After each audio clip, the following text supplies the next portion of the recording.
Hello, everyone. My name is Armstrong Amor, and I'm a member of Team 3, which is made up of myself, Luis Fierro, and Jamie Kenny.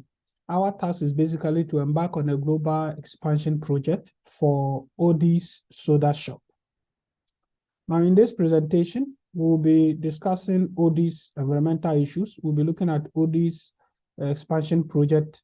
We'll look at the team charter, project charter, and the scope management plan. Under the scope management plan, we'll be discussing the work breakdown structure, deployment plan, change management plan, and quality management plan.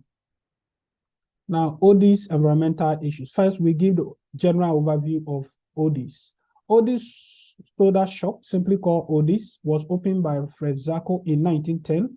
The company provides the old-fashioned ice cream parlor atmosphere. Specifically, the company deals in hot fudge sundaes, chocolate malt, ice cream soda, flavored fountain coolers, milkshakes, candies, etc. Centrally, the company is managed in Haven, Massachusetts. Now, current issues. All these treats are prepared the original way. The company emphasizes the old-fashioned nostalgia. The company attracts tourists from all over the world. However, the US market for Oldie's is saturating, and that has necessitated the expansion project. New environmental issues. Oldie's strategy is focused on growth and geographic expansion, and that is because the US market is saturating. The company intends to maintain the old-fashioned Americana family atmosphere. Even if it goes into the international market, it intends to maintain its US culture. Now, Oldie's expansion project, description of the project by the marketing team. Now, our task as the project management team is to analyze 3 cities in the world and select one. And the one we are going to select should be able to sustain 5 locations based on which the company is going to establish. Now, the budget for this project is estimated to be 10 million. That is if you are going to build new facilities. But if you are going to renovate already existing facilities, we intend to use 5 million. Now, the schedule for this project, we intend to finish it within 8 to 10 months. And the training issues, the company intends to train all 8 employees with respect to the responsibilities they are going to be given.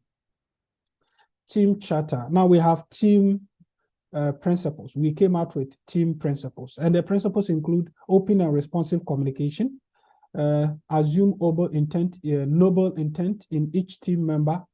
We agreed on mutual respect among ourselves. We ensure everyone is clear on their roles, and we also agreed on the support for new ideas. Now, team contract, and we look at communication. Communication, basically, we used the Canvas, and we also created a WhatsApp group. In terms of assignment, final tasks, we agreed that was going to be posted on Canvas. That's the group part of Canvas. So each and everyone can go there and have access. The final tasks were to be completed by Sunday, latest by 9 p.m. We should finish. When we come to team leadership, we rotate it based on the task we have for the week. So basically, if you are the leader of the group, your task is to combine all the work on Sunday and ensure APA is used, and then you submit to the professor. Personal accountability, each and everyone, we agree that each and everyone will be respectful to ourselves as a group. And if you have questions about the task, you ask either any member of the team or the professor.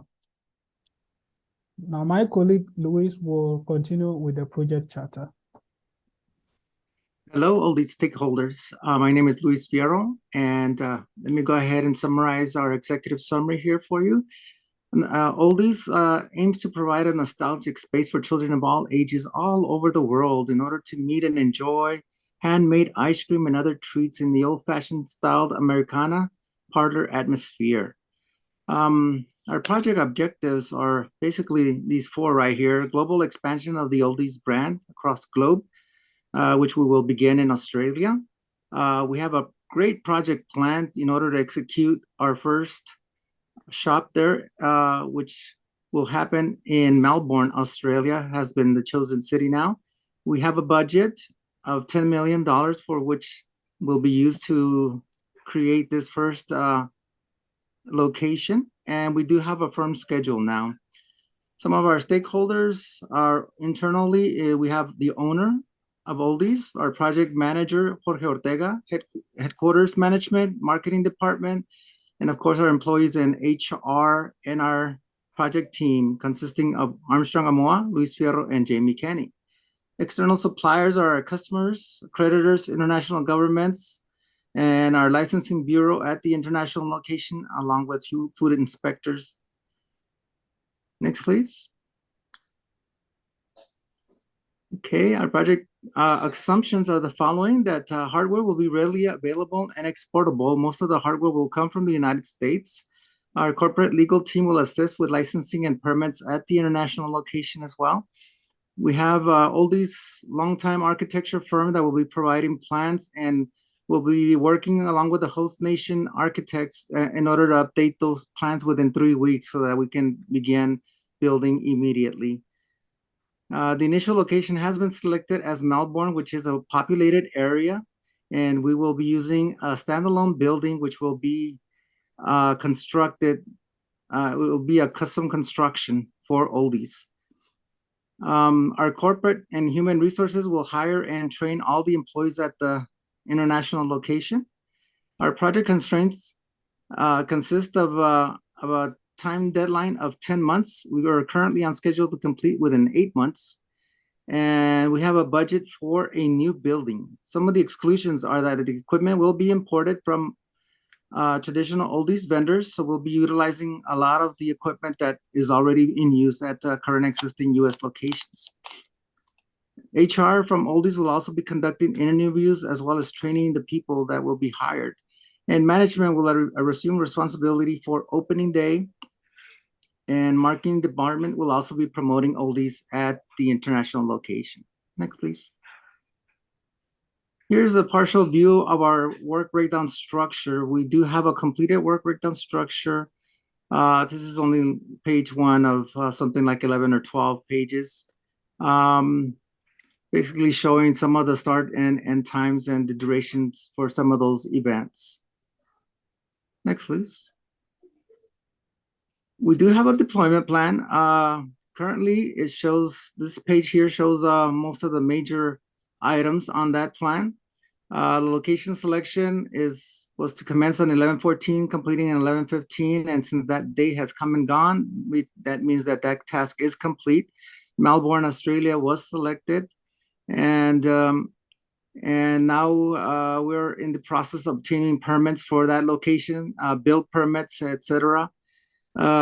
We have contacted several construction companies and have selected one company that will be working with the international architect at the Melbourne location to begin construction as soon as possible. IT infrastructure will be embedded into the building toward the end of the building construction phase. We have equipment arriving also near the end that will be installed with the help of the construction company.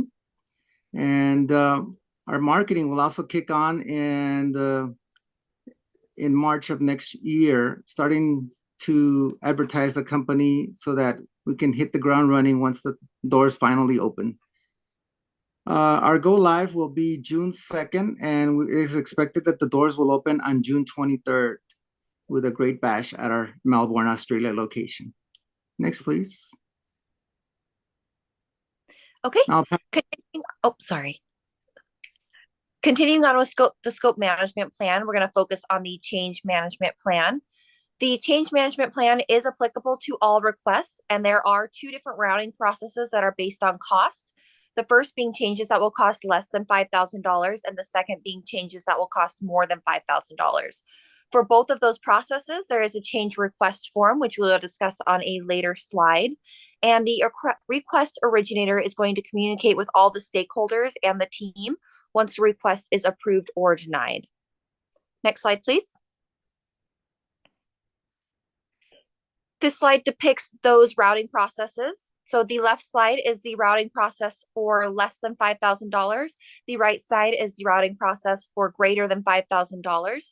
When the change originates or the change is identified, the change request form is completed for both of the processes and it's submitted through the SharePoint. If The change is going to cost less than $5,000. It needs to be approved by the project manager and the project sponsor. If it is greater than $5,000, it needs to be approved by the project manager, the project sponsor, as well as the project customer. For both of the processes, if it is approved at all of the levels, then the project manager is going to go ahead and update the plan of record and then distribute the approval for action. If it is denied at any level, then the program manager is going to notify the team, and then the originator is going to rework the change request form if the requirement is still needed. Next slide, please. This is the change request form, and I'm just going to hit 3 main points here on this slide that are depicted in the red containers. The first being the description of the change request. That needs to include what the change is that needs to be corrected, as well as the proposed solution. The reason for change request needs to include the constraints and assumptions, and then the impact of the change if it is not approved. So that needs to include the urgency of the change and the impact if the change is not satisfied. Next slide, please. Still continuing on with the scope management plan, but looking at the quality management plan, the table here depicts the management roles, the points of contact, and the quality roles and responsibilities. We have our executive sponsor, project manager, and then our project team members. The executive sponsor assesses all project activities, while the sponsor detects any gaps within the project itself and assesses resolution for those gaps. The project manager overall maintains the quality and control measures while ensuring that communication is ongoing and that we are delivering to the expectation of Oldies. And then the project team members, we assist the project manager in all activities while managing deliverables, schedules, and costs, and then supporting with the highest standards. Then we have our list of goals there at the bottom of the slide, but overall here, we want to make sure that all of our deliverables are meeting Oldie's requirements and that we are maintaining safety and health concerns while also acting within the highest standards. Next slide, please. This table depicts the quality management plan, and this is just a sample of that plan, but we have our deliverables, our performance standards, our activities, and then the time frame that it needs to be done. So we're just going to discuss one here on this slide, looking at staff training. So staff training does last for 10 business days, and it has specialized training depending upon the position that the individual is going to be placed in, whether or not they are opening or closing the store, or they are using the register, etc. The activities that's going to include, they need to have the food handler's permit per the international location standards. They'll receive a training book and a task-based checklist, and then a post-training feedback session so that we can ensure that we are continuously improving our processes and our trainings. And then again, that is going to take 10 business days, so about 2 weeks long for the time frame there, and then specialized training is going to depend upon those additional duties. Next slide, please. This is a conclusion of what we discussed today. We looked at the Oldies Show to Shop environment and their expansion. We discussed the team charter, project charter, as well as the scope management plan. Next slide, please. Pending any further questions, this briefing is concluded. Thank you.